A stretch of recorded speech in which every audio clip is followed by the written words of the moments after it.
Hello viewers, আজকের ভিডিওতে আমরা বর্গমূল করা শিখব।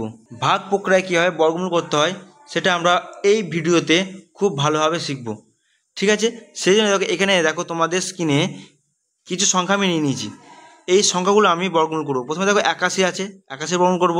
তারপর আছে আমাদের 676, এইটার বর্গমূল করব। তারপর আছে আমাদের 1024, তারপর আছে আমাদের 56,169। দেখো প্রথমে আমি ছোট সংখ্যা থেকে পরপর আস্তে আস্তে বড় সংখ্যার কীভাবে ভাগ প্রক্রিয়ায় বর্গমূল করতে হয় সেগুলো আমরা শিখব। প্রথমে আমরা এই 81 সংখ্যাটার বর্গমূল করব। ভাগ প্রক্রিয়ায় বর্গমূল করার জন্যে প্রথমে আমাদের এই সংখ্যাগুলোকে দুটো দুটো জোড়াই করে জোড় করতে হয়। যেমন ধরো এখানে যদি আমাদের থাকে 2, 3, 5, 6, 7, এই পেছন দিক থেকে দুটো দুটো করে জোড় তৈরি করতে হয়। এই দুটো মিলে একটা জোড়, এই দুটো মিলে একটা জোড়, আর শেষকালে এই দুইটা পড়ে থাকছে। ঠিক আছে, এইভাবে দেখো আমাদের এইখানে দুটো সংখ্যাই পড়ে আছে, মানে এই দুটো মিলে একটা জোড় তৈরি হয়ে গেল। ঠিক, এবার এমন একটা সংখ্যা বসাতে হবে এইখানে, সেটাই মানে সেই সংখ্যাটার বর্গ সংখ্যা আমাদের এখানে বসবে। ধরো সাপোজ ধরো এখানে তুমি যদি 1 বসাও, ঠিক আছে, 1-এর বর্গ সংখ্যা তো হবে, মানে 1-এর সঙ্গে 1 গুণ, মানে এখানে 1 বসে যাবে, এখানে আমাদের 1 বসে যাবে। ঠিক আছে, এখানে আমাদের 1 বসে যাবে। ঠিক আছে, এইভাবে করতে করতে 2 বসালে কত হবে, 2-এর সঙ্গে 2 বসালে হয়ে যাবে আমাদের 4। ঠিক আছে, এইভাবে করতে করতে এইখানে আমাদের কি বসবে সেটা আমাদের ভাবতে হবে। ঠিক আছে, এইভাবে করতে করতে 2 দুগুণে 4, তাহলে 3 3-এ কত হবে দেখো আমাদের 3 3 হয়ে যাবে আমাদের 9। তারপর 4 গুণিত 4, 4 4 হয়ে যাবে আমাদের 16। 5 5 হয়ে যাবে আমাদের 25। তা 6 6 হয়ে যাবে আমাদের 36। 7 7 হয়ে যাবে আমাদের 49। 8 8 হয়ে যাবে আমাদের 64। 9 9 হয়ে যাবে আমাদের 81। দেখো এইখানে যদি আমি 9 খাওয়াই তাহলে এখানে সম্পূর্ণ সংখ্যাটা আমাদের মিলে যাবে। তাহলে এখানে দেখো আমি 9 খাওয়ালাম, তাহলে দেখো এখানে আমি 9 বসালাম। 9 বসালে এখানে 9 9 গুণ করলে হয়ে যাচ্ছে আমাদের 81। তাহলে এই তলায় আমাদের 81 বসবে। তাহলে আমাদের ভাগ প্রক্রিয়া অঙ্কটি হয়ে গেল কমপ্লিট। তাহলে এখানে আমাদের 81-র বর্গমূল হয়ে গেল আমাদের 81-র বর্গমূল হয়ে গেল আমাদের 9। বুঝা গেল ব্যাপারটা? এইভাবে একইভাবে আমরা এই পরবর্তী সংখ্যাটা 676 মানে 676 সংখ্যাটির বর্গমূল করব। দেখো এটার বর্গমূল কীভাবে করছি, দেখো 676 সংখ্যাটা একইভাবে আমি লিখেছি। একেও আমরা একইভাবে গ্রুপ করব বা দুটো দুটো করে ভাগ করব। দেখো এই দুটো মিলে একটা সংখ্যা হলো, আর এইখানে দেখো একই পড়ে আছে, মানে 6টা পড়ে আছে। ঠিক আছে, তাহলে এই 6 খাবে, মানে 6-এর নিচে কত বসবে সেখানে আমরা ভাববো। দেখো এখানে কত বসতে পারে, এখানে আমাদের 1 তো বসবে না, 1-এর পর 4 বসতে পারে, তারপর 9 9 দেখো আমাদের 6-এর থেকে বেশি হয়ে আছে, তাহলে 9 বসবে না, তার মানে কি বসবে আমাদের 4 বসবে। 4 মানে কত, 2 2 গুণ করলে 4 হয়, তাহলে এখানে আমাদের 2 বসিয়ে এখানে 4 লিখলাম। বোঝা গেল? তারপর যেমন বিয়োগ করতে হয় ভাগ প্রক্রিয়ায় সেভাবে বিয়োগ করব। 4 কয় দিয়ে 6 হয়, 2 দিতে 2 বসে গেল। এমনি ভাগের পদ্ধতিতে আমাদের একটি সংখ্যা এখানে নামে, কিন্তু যেহেতু এখানে বর্গমূল করছি আর দুটো করে জোড় তৈরি করেছি আমরা, এই দুটো জোড়ই একসঙ্গে নিচে নামবে। তাহলে নিচে হবে আমাদের 7 6 নেমে গেল, তাহলে হয়ে গেল 276। এরপর আমাদের এইখানে লাইন টানবো একটা, এই যে এরপর এইখানে যেই সংখ্যাটা থাকবে তার ডবল, মানে এখানে যা থাকবে তাকে 2 দিয়ে গুণ করে যা হবে তা এখানে লিখতে হবে। তার মানে এই 2 আছে, 2-এর সঙ্গে 2 গুণ করলে হয়ে যাবে আমাদের 4। তাহলে 4টা আমি এখানে লিখবো, একটু জায়গা ফাঁক রেখে, মানে এইখানে জায়গাটা ফাঁক রেখে আমি এখানে সংখ্যাটা লিখব। এরপর এই পাশে এমন একটি সংখ্যা বসবে, সেই সংখ্যা দিয়ে এখানে গুণ করতে হবে। সাপোজ ধরো তুমি যদি এখানে 41 বসাও, ঠিক আছে, মানে 4-এর পাশে আমি বসালাম 1, তাহলে এখানে 1 দিয়ে গুণ করতে হবে, একে 1 দিয়ে গুণ করলে কত হবে 1 আর 4 41। তাহলে এখানে এমনও একটা সংখ্যা বসাবো সেটা দিয়ে গুণ করে যেন এই সংখ্যাটি আমাদের মিলে যায়। তাহলে এর শেষে আমাদের কী আছে, 6 আছে। তাহলে কোন সংখ্যাকে কোন সংখ্যা দিয়ে গুণ করলে শেষকালে 6 আসে, সেখানে হতে পারে আমাদের দেখো 6 আসছে, দেখো 4 4 4-এ গুণ করলে শেষে 6 আসছে। আর দেখো আমাদের 6 আসছে, আমাদের 6 6 6 গুণ করলে আমাদের শেষে 6 আসছে। তার মানে আমরা প্রথমে 4-এর পাশে 4 লিখে দেখব। 4-এর পাশে 4 লিখলে হচ্ছে কত আমাদের, 4 4-এ 16, 6 হাতে 1, তারপর আছে আমাদের 4 4-এ 16 1-এ 17। এটা তো আমাদের হচ্ছে না, 176 আসছে, এটা হচ্ছে না। তারপর আমরা কি লিখব, 4-এর পাশে 6 লিখব। 4-এর পাশে 6 লিখে 6 দিয়ে গুণ করব। 6 দিয়ে গুণ করলে কত হচ্ছে আমাদের ছয় ছয় 36, 6 হাতে 3, 4 6 24, 24 আর 3 যোগ করলে হয়েছে আমাদের 27। তাহলে দেখো এখানে উত্তর হয়ে যাচ্ছে আমাদের 6। তাহলে এখানে আমাদের 6 বসে গেল, আর নিচে বসে গেল 2 7 6, আর উপরে কী বসে যাবে, এই 6টা আমাদের এইখানে বসে যাবে। তাহলে উত্তর হয়ে যাবে আমাদের 6 7 6 বর্গমূল 26। ব্যাপারটা তোমরা বুঝতে পেরেছো? আশা করি তোমরা বুঝতে পেরেছো। এর পরবর্তী সংখ্যা আছে আমাদের 1024। এটাকেও ঠিক এইভাবে আমরা বর্গমূল করব। দেখো কীভাবে করছি। পরবর্তী সংখ্যাটা আছে আমাদের 1024।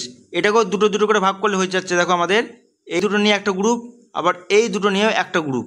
ঠিক আছে, এখানে দেখো আমাদের শেষকালে 10 এসছে, মানে আগেরগুলোতে আমাদের শেষে একটা করে সংখ্যা আসতো, মানে প্রথমে একটা করে সংখ্যা আসছিল, এখানে 10 এসছে। তাহলে 10 এর নিচে কত বসতে পারে আমাদের?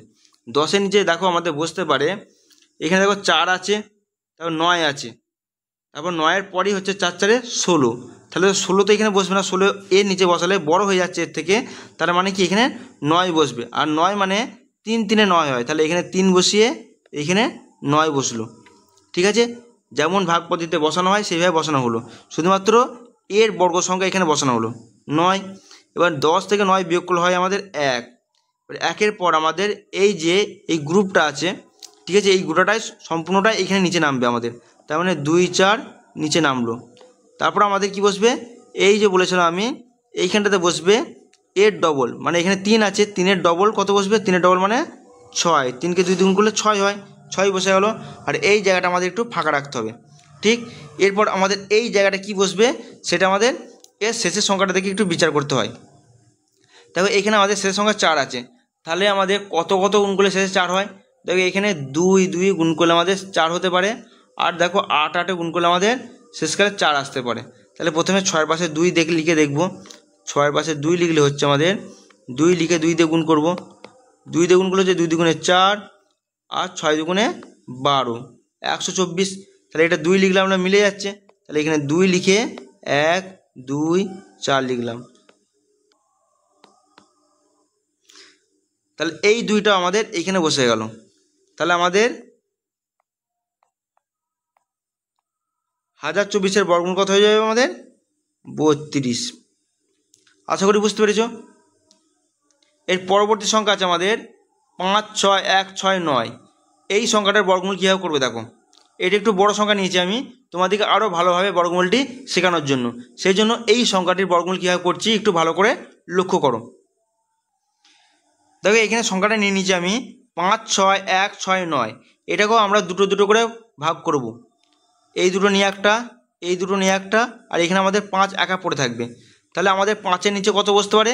5-এর নিচে আমাদের 1 1 1, 2 2 4, তারপর 3 3 9। 9টা বড় হয়ে যাচ্ছে, তার মানে 2 2 4 বসবে। তাহলে এখানে 2 খাই, এখানে 4 বসে গেল। ঠিক আছে, 4 থেকে 5 বিয়োগ করলে হয়ে যায় আমাদের 1। ঠিক আছে, এর পরবর্তী গ্রুপ আমাদের যেটা আছে, মানে 6 আর 1 এই দুটো মিলিয়ে একটা গ্রুপ, এই সবটাই আমাদের নিচে নেমে যাবে। তারপর কি বসবে আমাদের? এই যে 2-এর ডবল এখানে বসবে। 2-এর ডবল কত আমাদের? 4, এখানে বসলো। এবার দেখো আমাদের এটা সম্পূর্ণ যেহেতু মিলবে না, তার মানে এইখানে এমন কিছু সংখ্যা বসিয়ে গুণ করে দেখতে হবে যেটা এর কাছাকাছি আসে।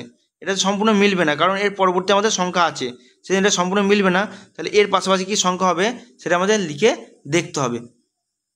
ঠিক আছে, দেখো এখানে যদি আমি 4-এর পর যদি 3 বসাই, 3 দিয়ে গুণ করলে কত হচ্ছে আমাদের? 3 3 9, 4 3 12, 129 আসছে। এরপর যদি 4-এর পর আমি 4 বসাই, যে 4 দিয়ে গুণ করি, তাহলে কত হবে? 4 4 16 6 হাতে 1, 4 4 16 1 17। দেখো এখানে যদি 4 বসাই সেটা বড় হয়ে যাচ্ছে 176, কিন্তু এখানে আছে আমাদের 161। তার মানে আমাদের এই 1 2 9 মানে 3 বসাতে পারি। তাহলে এখানে 3 বসালে হয়ে যাবে 1 2 9 মানে 129। দিয়ে এটাকে এবার বিয়োগ করব। বিয়োগ যেমন করে আমাদের সেইভাবে করব। দেখো বিয়োগ করলে আসছে আমাদের 32। এবার কি করব, আমাদের পরবর্তী গ্রুপটা যেটা আছে সেটা সম্পূর্ণ নেমে যাবে। এখানে 6 9 সম্পূর্ণ নেমে গেল। এরপর কি হবে দেখো আমাদের, দেখো এরপর আমাদের এই যে 3টা এখানে বসে গেল। এর পরবর্তী সংখ্যা, আমি এই সংখ্যাটা কেন নিয়েছিলাম আরও ভালোভাবে বোঝানোর জন্যে। এবার দেখো এইখানে যেই সংখ্যাটা আছে সেই সংখ্যাটা মানে সেই গোটা সংখ্যাটা ডবল আমাদের এইখানে বসবে। ঠিক আছে, অনেকে ভুল করে শুধুমাত্র 3-এর ডবল এখানে বসিয়ে দেয়, 2টা এখানে লিখে দেয়, ঠিক আছে। কিন্তু এইখানে আমাদের সম্পূর্ণ এর ডবলটা এখানে বসবে। তার মানে এখানে কত বসবে আমাদের? 3-এর ডবল হচ্ছে 6 আর 2-এর ডবল হচ্ছে 4, মানে 4 আর 6 বসবে, বোঝা গেল। এরপর এইটা আমাদের সম্পূর্ণ যেহেতু মিলে যাবে আর কোনো সংখ্যা নেই, সেই জন্য এটাকে আমরা কী করবো, শেষকালে 9 আছে, এই সংখ্যাটা মানে শেষকালে 9 আছে, এই 9টাকে আমরা লক্ষ্য করবো ভালো করে। তাহলে কত কত গুণ করলে শেষে 9 আসে আমাদের? দেখো 3 আর 3 গুণ করলে 9 আসে সবার শেষে, তারপর 7 আর 7 গুণ করলে আমাদের 9 আসে সবার শেষে। তাহলে প্রথমে আমরা এর পাশে 3 লিখে গুণ করে দেখব। দেখো 3 দিয়ে গুণ করলে হচ্ছে আমাদের 1 3 8 9, এর কাছাকাছি সংখ্যা পাই, এর সঙ্গে মিলছে না আমাদের। তার পরবর্তী সংখ্যা কত হতে পারে আমাদের? পরবর্তী সংখ্যা হতে পারে আমাদের দেখো 7, কারণ 7 7 গুণ করলে শেষকালে আমাদের 9 আসে, ঠিক আছে। তাহলে আমরা 4 6 7 লিখবো আর 7 দিয়ে গুণ করব। দেখো এই সংখ্যাটা 7 দিয়ে গুণ করলে হচ্ছে আমাদের 3 2 6 9, তাহলে আমাদের এটা সম্পূর্ণ মিলে যাচ্ছে। তাহলে এখানে লিখবো 3 2 6 9, এইখানে 7, আর এই 7টা এখানে আমাদের বসে যাবে। তাহলে বর্গমূলটা কত হবে আমাদের? 3 2 7। তোমরা বর্গমূল বুঝতে পেরেছো? যদি ভিডিওটি ভালো লাগে অবশ্যই লাইক শেয়ার সাবস্ক্রাইব করে দেবে। Thank you for watching.